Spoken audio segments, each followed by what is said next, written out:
মই ইতিমধ্যে শিল্প বা ইণ্ডাষ্ট্ৰি সম্পৰ্কে বিভিন্নটা পোষ্ট দিছোঁ।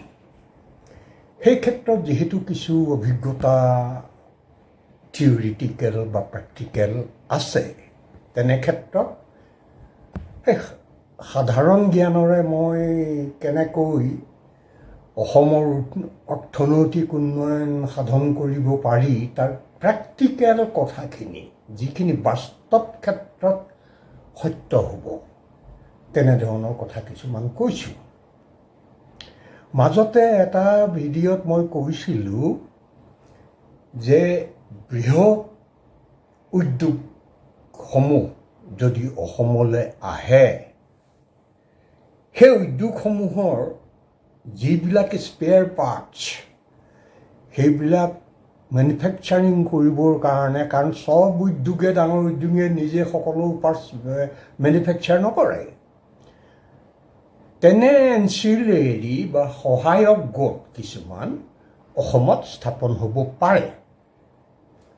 তাৰ কাৰণে মূলতঃ যদি ইঞ্জিনিয়াৰিং, ইলেক্ট্ৰিকেল, টেকনিকেল ইত্যাদি ধৰণৰ ইণ্ডাষ্ট্ৰি, বৃহৎ ইণ্ডাষ্ট্ৰি হয়, তেনে ক্ষেত্ৰত ইঞ্জিনিয়াৰিঙৰ জ্ঞান থকা, টেকনিকেল জ্ঞান থকা বা লগতে আনুষংগিক আনসমূহৰ জ্ঞান থকা আমাৰ যুৱ যুৱতীক উপযুক্ত ট্ৰেইনিং দি কোনটো ইণ্ডাষ্ট্ৰি কৰিবলৈ, স্পেয়াৰ পাৰ্টছৰ ইণ্ডাষ্ট্ৰি কৰিবলৈ তেওঁলোক আগ্ৰহী, সেইটো ভালকৈ নিৰ্ণয় কৰি, যিহেতু মাৰ্কেটিঙৰ কথা তেওঁলোকৰ নাহে, কাৰণ বৃহৎ উদ্যোগে সেইসমূহ স্পেয়াৰ পাৰ্টছ তেওঁলোকৰ পৰা লৈ যাব আৰু উপযুক্ত পইচাটো দিব।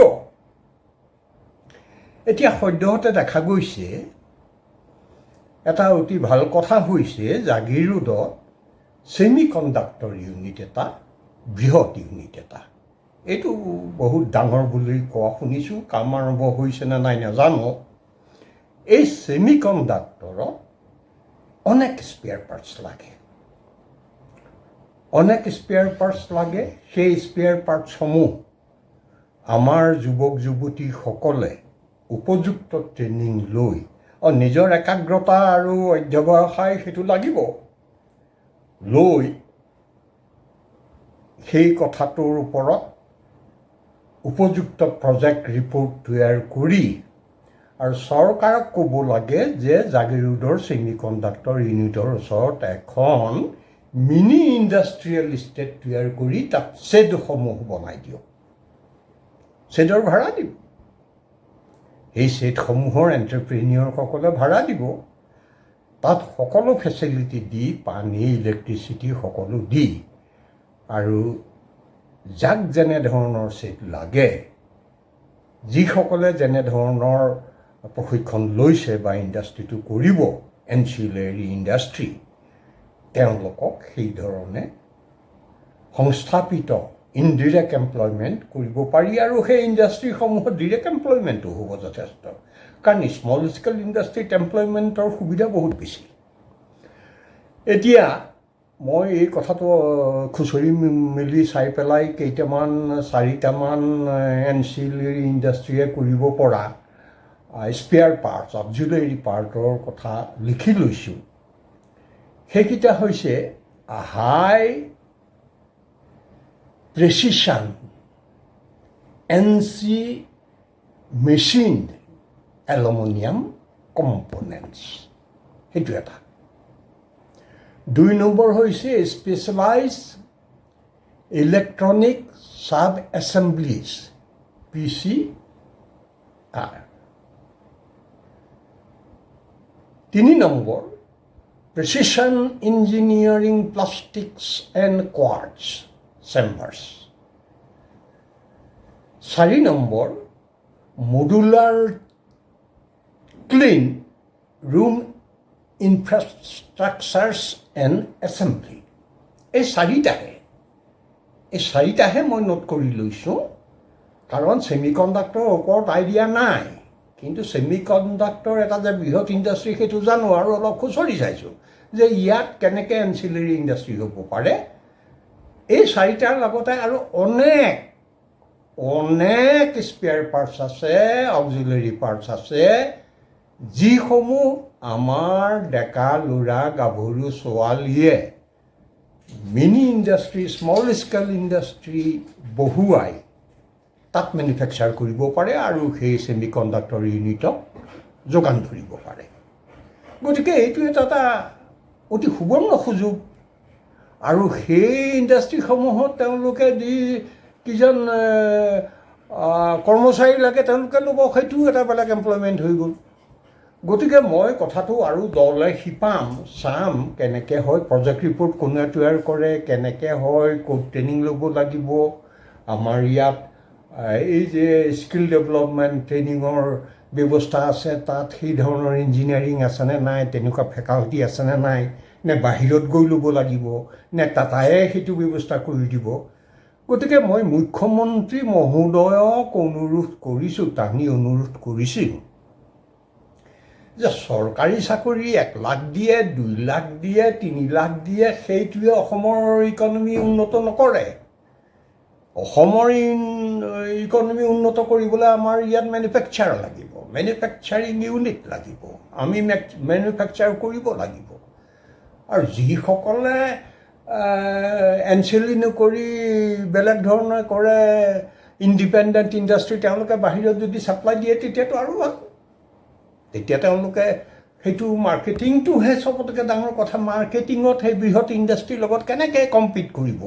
সেইকাৰণে মই কৈছোঁ যে এনচিলাৰী ইণ্ডাষ্ট্ৰী, এই যে ছেমি কণ্ডাক্টৰ ইউনিটটো হ'ব, ইয়াত পলিটিকেল কথা নাই, ইয়াত টেকনিকেল কথা, ইয়াত ডিচিশ্যন মেকিং, ইয়াত লাভ লোকচানৰ কথা, ইয়াত অংক, মেথামেটিক্স লাগিব, একাউণ্টেঞ্চি লাগিব। গতিকে মই অসম চৰকাৰৰ আমাৰ মাননীয় মুখ্যমন্ত্ৰী মহোদয় সদিচ্ছাটো এই ক্ষেত্ৰত যদি থাকে যেন দেখোঁ, তেতিয়া বুজিম যে মুখ্যমন্ত্ৰীজনাই সঁচাকৈ অসমৰ উন্নতি বা আমাৰ ডেকা ল'ৰা গাভৰু ছোৱালীৰ অগ্ৰসৰটো, লগতে অসমৰ আৰ্থিক উন্নতিৰ কাৰণে প্ৰকৃততে নিষ্ঠা সহকাৰে চেষ্টা কৰিছে। এইটো এটাহে এক্সাম্পল, উদাহৰণ। আৰু বহুত ধৰণৰ ইণ্ডাষ্ট্ৰী যদি আহে, তেওঁ কিমান অসম চৰকাৰে বাহিৰা ইণ্ডাষ্ট্ৰী মিটছুবিছি বা তেনেধৰণৰ অনেক জাপানৰ বহুত আছে। জাপানৰ ইণ্ডাষ্ট্ৰী যদি আনিব পাৰে, মাৰুতি উদ্যোগ আছে, তেনেধৰণৰ যদি ইণ্ডাষ্ট্ৰী, এইবিলাক কথা আচলতে অংকৰ ওপৰত নিৰ্ভৰ কৰে, বজাৰৰ ওপৰত নিৰ্ভৰ কৰে, ছাপ্লাই এণ্ড ডিমাণ্ডৰ ওপৰত নিৰ্ভৰ কৰে, ইকনমিকেল কথা, মেথমেটিকেল কথা।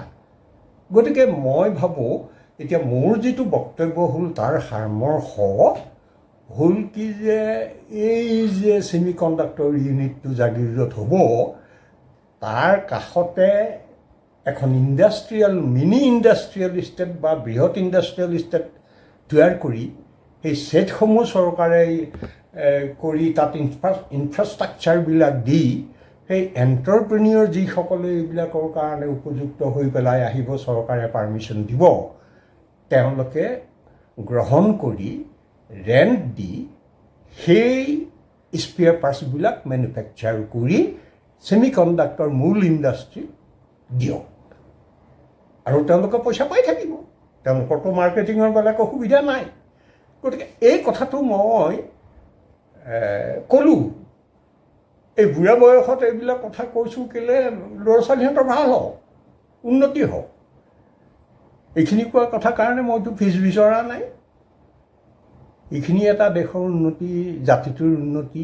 এনেই আৱেগিক হৈ কিছুমান কথা কৈ থাকি শেষ হৈ যোৱাতকৈ better step in economic front, self employment.